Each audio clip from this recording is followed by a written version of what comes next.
beautiful souls. Today I would like to answer some questions, maybe get some better insight. I put a post out last night and through my Instagram and Facebook. Though the feed itself didn't receive very much activity, I've received a lot of inquiries, both through direct message and email, to ultimately the same question. So I'd like to take a moment to clarify. Furthermore, I think I may have offended some of you guys with the post, and that's okay. Just know that's never my intention. I have a quick announcement. Working with Spirit, my services are about to change come June. For many of you guys, we've worked face-to-face. I've also have done a lot of intuitive readings and recorded them and sent them out to you. However, energy is really intimate, and to better serve you guys, those readings, the recorded ones, will be eliminated. My services will go directly to face-to-face. My intention is to help give you a stepping stone into your evolution, to help put you on course that is the highest good. Because energy is intimate, and because we will be sharing that anyway, the connection of face-to-face is that much more important. Furthermore, it helps answer your questions, and downloads can come in sporadically. So more about that to come in the following weeks. I just want to give you guys heads up. So the post I put out last night was a quote about why should you want something or someone that doesn't want you. On top of that, I put a quote, a very well-known quote from LOA of what you seek is also seeking you. Now, the quote is very accurate. It also gives a lot of reassurance while you are waiting for it to come, to allow you to, it permits you space to come into your frequency of assurance. However, every inquiry I've received, not one was about something, it was about someone. Now, because we're talking LOA, many of you may be very familiar with Abraham, a channeler. She 100% advocates being in alignment, connected with the higher self, and ultimately to be selfish. Though I don't think she means to be selfish.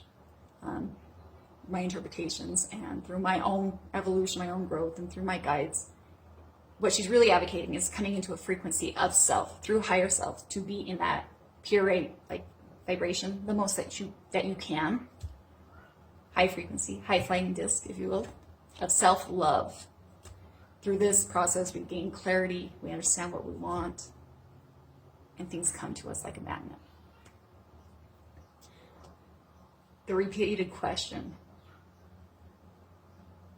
how is it possible that what I'm seeking is seeking me when this person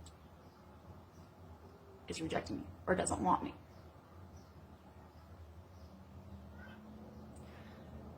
I must ask, do you really want somebody that doesn't want you? Or is that the contrast that you're holding on to? And if we're honest, guys, many of you guys are putting a lot of energy into spying, stalking, if you will, watching these other people's social medias, trying to gather information through acquaintances and friends about this person. Please don't do that. It's intrusive.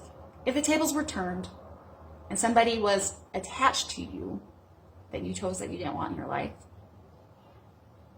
would that be reciprocated well? Just because you think you're doing it on the DL, it still clouds a frequency and a vibration. Furthermore, I think this is a big one. I didn't get one email or direct message about something, because that something is an object and it doesn't have free will. People have free will. So when even Abraham talks about coming into vibration and manifesting the ideal relationship, what I believe she really is advocating, and I could be wrong, is coming into alignment to yourself so that you understand what you do want. Because once you do, that version of what you think you want may not. This does not take away the fact that rejection hurts.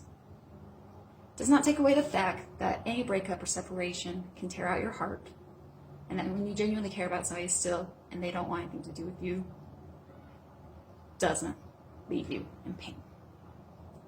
However, rather than allocating our energy to what they're up to or how they're doing or where they are, it's a great opportunity to put that towards yourself. Because I believe 100%, not one of us ever have come across, has ever encountered another individual without a purpose. Nothing's by mistake. There's a lesson or evolution or growth in it. But you won't know that if you are hanging in attachment. What you're really probably desiring is connection, the healthy. But you have to be connected with yourself before you can experience that fully.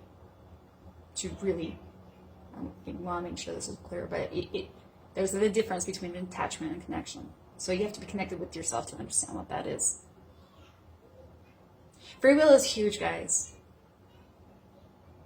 I can't even get downloads or informations into your guys' world or through my clients or whoever I'm working with without your permission, even if it's just on the subconscious spirit world. I don't know how it necessarily works, but I do believe in free will. I cannot tread on that.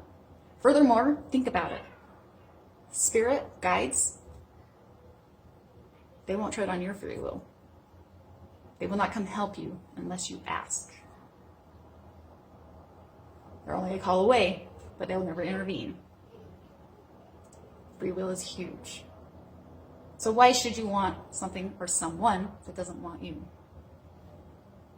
The real question is what do you really want?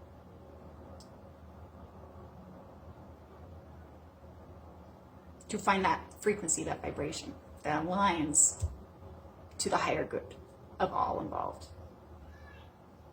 I have so much love. I really hope that helps clarify. It's okay to hurt. It's okay to grieve. There's a lesson within the pain. And I'm not saying it's fun to go in and do it. But it helps you level up. It makes you a little bit more rock solid. It gives you your evolution. That's where I would advocate the energy to go to. Don't be so concerned as to why they don't want you. Be more concerned as to why you think you want them.